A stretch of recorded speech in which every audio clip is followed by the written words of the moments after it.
In the December issue of Saturday Evening Post, there's an article entitled Society's Best Kept Secret.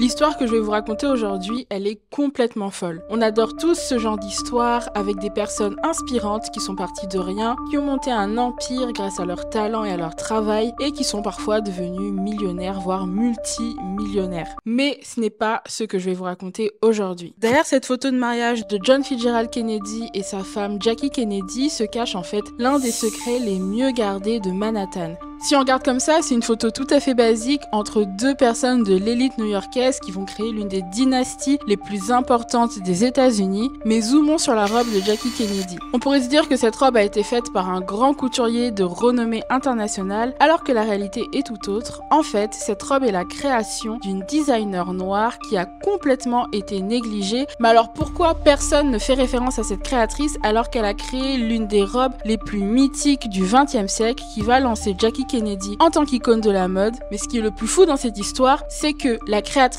n'a rien gagné et qu'en plus, elle a fini sa vie complètement ruinée. Aujourd'hui, je vais vous raconter l'histoire de Anne Lowe.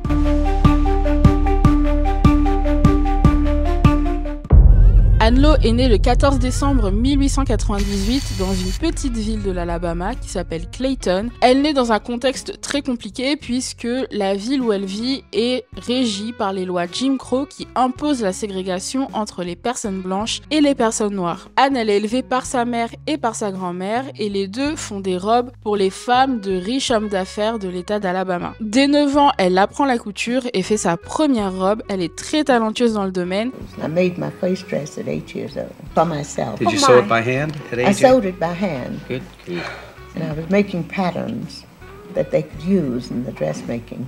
Mais elle va se professionnaliser d'une manière assez tragique puisque à peine 16 ans, sa mère décède et Anne se retrouve avec une commande sur le dos puisque sa mère devait honorer une commande de 4 robes pour la femme du gouverneur d'Alabama. Anne va prendre la relève au pied levé et c'est comme ça qu'elle va se lancer dans le monde de la couture. Mais Anne a des rêves encore plus grands. Son rêve ultime, c'est de créer sa boutique. Ça ne va pas être pour tout de suite pour elle puisqu'elle épouse un certain Lee Cohen qui va ne pas avoir les mêmes objectifs de vie qu'elle. Lui, il veut que Anne, elle soit mère au foyer, qu'elle s'occupe de la maison et de leur enfant qui vient de naître, qui s'appelle Arthur. Et elle a d'autres projets en tête. Elle veut absolument ouvrir sa boutique et travailler. Comme ils n'ont pas les mêmes idéaux, Anne décide de le quitter, prend son fils sous le bras et déménage à Tampa, en Floride. Là-bas, elle a l'opportunité de travailler pour la femme d'un riche homme d'affaires. Elle doit lui faire toute une garde-robe. Et c'est à partir de ce moment-là que Anne se prend d'amour pour les tissus très luxueux, ce qui implique qu'elle doit travailler pour une certaine élite. Travailler pour cette femme, ça va pas être suffisant pour Anne. Elle veut vraiment apprendre la couture et aller au-delà de son talent qui est inné. Elle veut gagner en compétences. Donc elle s'inscrit dans une école de couture qui s'appelle la St. Taylor Design School et cette école se trouve à New York. Mais malheureusement pour Anne, le directeur de cette école va essayer de lui mettre des bâtons dans les roues. On est en 1917 à New York. Anne, elle rentre dans sa nouvelle école et à cette époque aux États-Unis, on est complètement dans une société raciste et ségrégationniste. Donc le directeur de l'école va décider que Anne ne suivra pas les cours avec les autres filles. Elle va suivre les cours de son côté, toute seule, dans une classe. Alors est-ce que finalement c'était un mal pour un bien parce qu'elle a eu des cours particuliers? Je ne sais pas si elle était très bien traitée dans cette école. I never gave it a thought. I was in a room alone. And I could create anything I wanted to. And I love creating clothes. Mais en tout cas, en 1919, elle repart avec son diplôme en poche. Et là, elle se dit, c'est bon, c'est le moment où je peux ouvrir ma propre boutique. Mais vous allez voir qu'il y a un problème qui va être très récurrent tout au long de l'histoire de Anne, c'est qu'elle n'est pas très forte dans le business. Elle sait coudre, elle sait imaginer des vêtements, elle est très créative et originale. D'ailleurs, je vais vous reparler de la patte de Anne dans pas longtemps. Mais là, ce qu'il faut bien comprendre, c'est que côté administratif, c'est pas vraiment son truc à Anne. Elle n'aime pas tout l'aspect financier et toute la gestion d'entreprise. Donc elle va ouvrir son magasin en Floride, mais va vite faire faillite. Elle va devoir déménager encore une fois à New York, cette fois-ci pour travailler pour d'autres magasins en tant que salariée. Son rêve s'éloigne petit à petit, mais Anne commence quand même à mettre de côté. Elle est couturière pour de grands magasins comme Neiman Marcus, Henri Bendel ou Carnegie Hall, et elle va énormément se faire remarquer parce que son talent est indéniable et surtout, elle a des créations super originales. Par exemple, en 1946, une actrice qui s'appelle Olivia de Havilland remporte le prix de la meilleure actrice et elle porte une robe qui va faire sensation. Et il s'avère que cette robe a été faite par une boutique qui s'appelle Sonia Gowns, mais en réalité, derrière cette robe se cache Anne Lowe. Ce qui va beaucoup plaire dans cette robe, c'est que Anne, elle va peindre des motifs floraux à la main sur le tissu. Anne sent bien qu'elle a du potentiel, elle sent bien qu'elle se différencie de toutes les autres couturières et qu'elle a un réel esprit créatif. Donc, elle se remet en tête d'ouvrir à nouveau sa boutique et ça va être beaucoup plus facile puisque son fils Arthur va cette fois-ci s'occuper de la gestion, de la finance et de toute la partie que Anne déteste. Elle va ouvrir sa boutique sur Leamington Avenue à New York, donc ce n'est pas rien, et le succès va être au rendez-vous tout de suite. Elle va être très connue auprès d'une certaine élite new-yorkaise qu'on appelle les old money, donc les anciens riches. Mais ce qui est fou, c'est que les prix qu'elle proposait étaient très abordables pour des gens qui avaient énormément d'argent. Et paradoxalement, c'est ce qui a fait son succès. Such rich people. They spend a lot of money, don't they? No, they don't. They don't? The richer they That's are, why they're rich. the more conservative they are about The richer they clothes. are, the more conservative. They don't believe in paying $1,000 and $1,500 and $2,000 for a gown. Well, who spends that much? We hear about people buying gowns like that. Well, it's the new rich. On en parlait dans cette vidéo, mais les old money ont une vision de la mode très particulière. Ils se mettent en opposition aux nouveaux riches qui viennent d'acquérir leur fortune sur la dernière génération, qui eux sont très dans le m'as-tu vu, très dans l'ostentatoire pour montrer justement qu'ils sont riches, alors que les anciens riches, eux, tiennent à rester très discrets et jugent la mode ostentatoire comme vulgaire. Ils rechignent donc à payer des fortunes pour des robes aussi sophistiquées soient-elles. Et donc Anne, c'est un peu le bon compromis. Elle ne fait jamais deux fois la même robe et ses prix sont abordables. C'est réellement un bon point pour eux parce que Anne, elle a une vraie patte. Elle mélange plein de tissus comme la dentelle ou le tulle. Elle utilise aussi de la soie, du taffetas, mais elle a aussi une marque de fabrique qui est de broder de grosses fleurs sur les jupons. Et donc beaucoup de familles d'anciens riches, donc qui sont riches sur des générations et des générations, vont lui faire confiance. Elle va habiller la grand-mère, la mère, mais aussi la fille. Par exemple, elle va faire des robes pour le bal des débutantes de demoiselles qui ont entre 16 et 18 ans. Le bal des débutantes, c'est un bal où on présente les jeunes demoiselles à la société, soit pour trouver un mari, soit pour réseauter. Et donc petit à petit comme ça, cette élite new-yorkaise très particulièrement, va se passer le contact de Anne des Roosevelt au Rockefeller, en passant par les Bouvier. Retenez bien ce nom. Mais attention, si Anne commence à être trop connue, à être trop tendance, ça voudrait dire que les nouveaux riches auraient aussi accès à ses créations, et ça c'est la hantise des anciens riches. Anne, elle devient connue mais dans un microcosme très très restreint. Didn't want them to know where their gowns came from. Why didn't they want people to know where their gowns came from?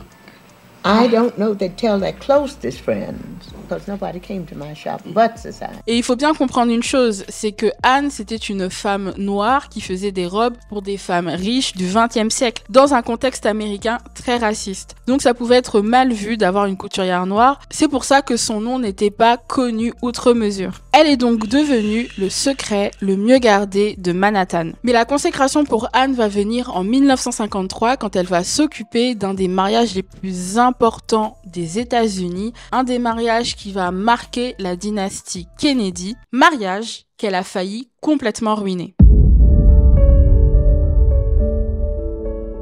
You didn't get I any made sleep. a real fool of myself at first. I just screamed and cried. I didn't know what to do. Ici, on a Janet Lee Bouvier, qui est une riche socialite new-yorkaise, qui est mariée à John Vernou Bouvier. Janet doit marier sa fille à l'automne 1953. Sa fille s'appelle Jacqueline Bouvier, dite Jackie. Un an plus tôt, Jackie, elle a rencontré John Fitzgerald Kennedy, qui va devenir sénateur du Massachusetts et plus tard, président des États-Unis. Leur relation évolue très rapidement puisqu'en à peine un an, ils vont se marier et ce mariage va être très attendu aux États-Unis et très appréhendé par les deux familles. D'un côté, on a les Bouvier qui sont une famille d'origine française. Le père John est devenu riche en étant agent de change à Wall Street, mais malheureusement, à cause de la crise de 29, ils vont perdre une partie de leur fortune et le père va sombrer dans l'alcool et dans l'infidélité, ce qui va complètement exploser la famille. Et vous savez très bien que aux États-Unis, c'est un pays quand même très conservateur, où la famille c'est très important, l'image aussi dans les sociétés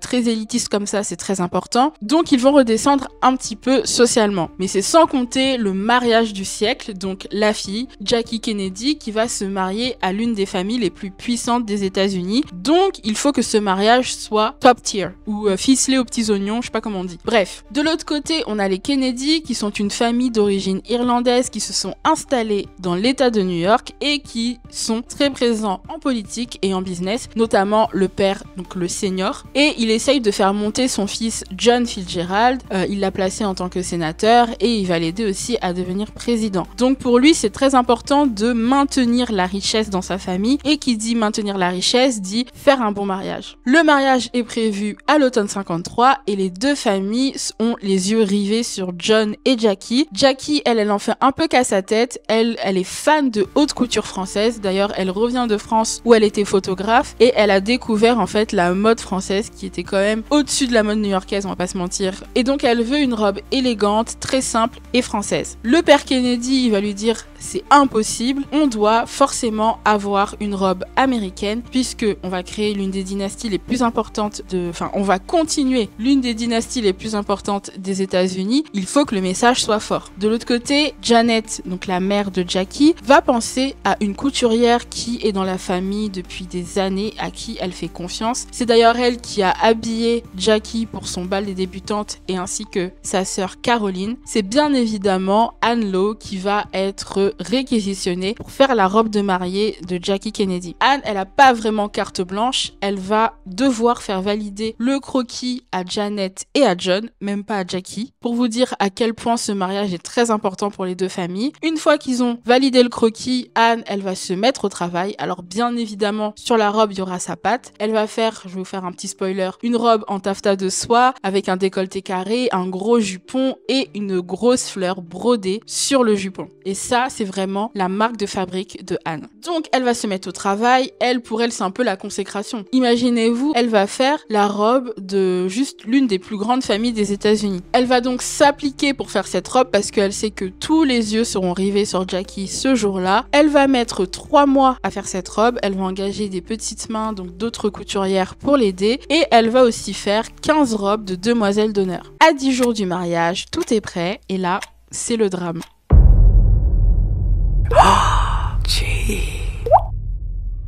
Le mariage va manquer d'être ruiné à cause d'un incident. En fait, le voisin du dessus de l'atelier de Anne avait oublié de fermer l'eau du robinet de sa baignoire et donc il va inonder tout son appart et par la même occasion inonder l'atelier de Anne. Fella had a party upstairs and the roof over the ceiling was tin. It was old and rusty. And they let the bathtub run over and it was running all night. It was ankle deep in water when it got in. And her dress, instead of being the beautiful white, it was rust color, where the rust had streamed down on it. À partir de ce moment-là, la robe de Jackie, donc la robe de mariée, va complètement être à jeter, puisque le tissu va être imbibé d'eau. Il faut savoir que Anne, elle avait dépensé $2000 de tissu, 45 mètres de tissu, rien que pour la robe de mariée. Et 9 des 15 robes de demoiselles d'honneur aussi était complètement à jeter. Et là, on est à 10 jours du mariage. Anne, elle commence à paniquer. Elle se dit que là, c'est mort, on va la tuer. Elle va complètement ruiner le mariage des Kennedy, mais elle se ressaisit, elle rachète du tissu. Donc là, on est à $4000 de tissu, retenez bien ça. Et elle rachète aussi, encore une fois, du tissu pour les robes de demoiselles d'honneur. Donc là, on a complètement explosé la la facture. Elle va rappeler ses copines couturières et elles vont se remettre au travail. Elles ont 10 jours top chrono pour tout refaire à l'identique. Bien évidemment, elles vont réussir, sinon je serais pas là pour vous raconter ça, mais c'est vraiment in extremis parce que même un envoi express n'aurait pas pu être possible tant elles ont fini la veille. Donc Anne, elle va prendre sa voiture, la robe de mariée et les robes de demoiselle d'honneur et foncer sur le lieu de la cérémonie. Elle va arriver le samedi à 7h30 alors que le mariage avait lieu à midi. Et quand elle arrive, il y a une anecdote qui est plutôt importante à raconter pour connaître la personnalité de Anne. En gros, quand elle arrive, on lui dit « Ok, vous pouvez passer par la porte de derrière, déposer les robes et vous en aller. » Et là, Anne, elle dit « Absolument pas, je me suis suée pour faire ces robes. » Elle a pas dit ça, mais j'imagine. Donc, je vais passer par la porte de devant. C'est symbolique, mais finalement, ça montre bien sa volonté de se faire respecter en tant que designer. Et visiblement, Jackie Kennedy, ça, elle ne l'avait pas compris. Quelques jours après le mariage Kennedy, tout s'est bien passé, tous les yeux étaient rivés sur Jackie, sur sa robe, tout le monde lui demandait d'où venait sa robe et Jackie a répondu « Cette robe vient d'une femme noire, pas de la haute couture ». Et là, quand Anne elle a lu ça, elle s'est sentie extrêmement vexée. Elle prend une feuille, un papier et elle va écrire une lettre à Jackie Kennedy. Elle va lui dire « Je vous écris cette lettre pour vous faire savoir à quel point je suis blessée. Vous savez, je n'ai jamais cherché la célébrité, mais j'aurais aimé qu'on fasse référence à moi en tant que designer noir émérite, ce que je suis. Ne pas être considéré ainsi me fait plus de mal que vous ne pouvez l'imaginer. Aïe. Et là, la secrétaire de Jackie Kennedy, elle va écrire à Anne pour lui dire que le journaliste avait déformé les propos de Jackie, mais le mal était fait. Donc finalement, si on fait le bilan de ce mariage pour Anne, elle a payé 4000 $ de tissu au lieu de 2000. Elle a payé 2 fois du tissu pour les robes de demoiselle d'honneur. Elle n'a donc pas fait de bénéfice sur cette commande. Et c'est quelque chose qui est très récurrent chez Anne. Elle explique que elle pouvait, pour d'autres commandes, pas forcément pour le mariage, acheter 450 $ de tissu, vendre la robe 300 $ et donc finalement perdre 150 $. Mais ce qui ne l'a pas aidé, c'est que comme je vous l'ai dit, sa clientèle n'était pas apte à payer beaucoup plus cher pour des robes et je pense qu'il y avait aussi ce côté de c'est une femme noire finalement qui nous fait des robes, donc on n'a pas à la payer à sa juste valeur. Alors que ces robes étaient quand même adoubées par plein de couturiers comme Christian Dior qui lui aussi adorait les fleurs tout comme Anne et qui va d'ailleurs l'inviter à l'un de ses défilés tellement il adorait son travail. Mais comme si ce n'était pas suffisant de ne pas avoir de reconnaissance, Anne, elle va avoir de graves soucis de santé qui vont presque la rendre aveugle. Elle va avoir un glaucome et la cataracte. Elle va devoir se faire opérer et vous savez très bien qu'aux États-Unis, il n'y a pas de sécurité sociale, donc elle devait payer pour ses opérations. Elle n'avait pas les moyens de payer, mais au moment où elle se rend à l'administration de l'hôpital pour essayer de discuter avec eux, elle se rend compte que la facture a été payée par un bon samaritain. Et elle imagine, elle spécule que ce bon samaritain, c'était Jackie Kennedy qui tenait à s'excuser pour les mots qu'elle avait eus. Mais la vie de Anne ne va pas aller en s'arrangeant malgré l'aide de Jackie Kennedy. Le fils de Anne, Arthur, va décéder tragiquement dans un accident de voiture. Sauf que souvenez-vous, c'était lui qui s'occupait de la gestion et des finances de son entreprise. Donc après la mort d'Arthur, Anne va faire complètement faillite et elle va finir complètement ruinée. Par la suite, elle pourra à peine travailler parce que ses opérations des yeux l'ont presque rendue aveugle. Elle va travailler pour d'autres magasins en tant que consultante, elle va essayer de faire des petits arrangements financiers par-ci par-là, mais finalement ça ne va pas donner grand-chose. Elle se dira foutu pour foutu, j'ai envie de parler de mon histoire et c'est comme ça qu'elle va accorder une interview au New York Times où elle va raconter toute sa vie et notamment comment elle a failli ruiner le mariage des Kennedy et comment elle a fait aussi l'une des robes de mariée les plus mythiques. Il faut savoir que Jackie Kennedy n'était pas au courant que la robe avait été endommagée, elle l'a su en lisant cet article et Anne va un petit peu avoir de la reconnaissance finalement, elle va faire plusieurs interviews et on la connaîtra comme le secret le mieux gardé de Manhattan. Anne, elle meurt en 1981, laissant derrière elle un héritage colossal puisqu'elle a fait quand même des centaines de robes pendant toute sa carrière. Ces robes ont été recréées par un musée dans le Delaware, je crois qu'il y a 40 robes qui ont été retravaillées ou recréées de toutes pièces pour être exposées au musée. Mais finalement, est-ce que beaucoup de personnes connaissent la créatrice derrière l'une des robes de mariée les plus mythiques du XXe siècle? Je ne pense pas. Je trouvais ça intéressant de vous raconter l'histoire d'une personne qui finalement n'avait pas eu la reconnaissance qu'elle méritait. Est-ce que Anne avait pour ambition de devenir une couturière internationale au même titre que d'autres couturiers qu'on connaît tous et que je vais pas vous citer? Je ne pense pas. Je pense qu'elle était très contente de travailler pour une certaine clientèle, mais ce qu'il a perdu, c'est son manque de connaissances dans les affaires, ou peut-être qu'elle en était consciente, mais en tout cas, elle avait quand même, je trouve, cette volonté d'être reconnue comme une créatrice et pas comme une simple exécutante de commandes de riches femmes de la haute société. Cette histoire, elle est très révélatrice de l'ambiance qu'il y avait aux États-Unis, que ce soit dans les années 1910 ou dans les années 60, à quel point Anne, malgré son travail, elle n'a pas été vraiment considérée par ses clients, alors que paradoxalement, on lui confiait quand même les rênes d'un mariage qui était très important pour les États-Unis. Enfin bref, dites-moi vous ce que vous pensez de cette histoire. Si vous aimez les histoires comme ça de personnes de l'ombre qu'on connaît pas trop dans la mode, vous pouvez regarder cette vidéo où je vous parle de la femme de l'ombre qui dirige le business mode des Kardashians et que très peu de gens connaissent. Moi, je vous retrouve plus tard pour toujours plus de mode et de pop culture. Prenez soin de vous.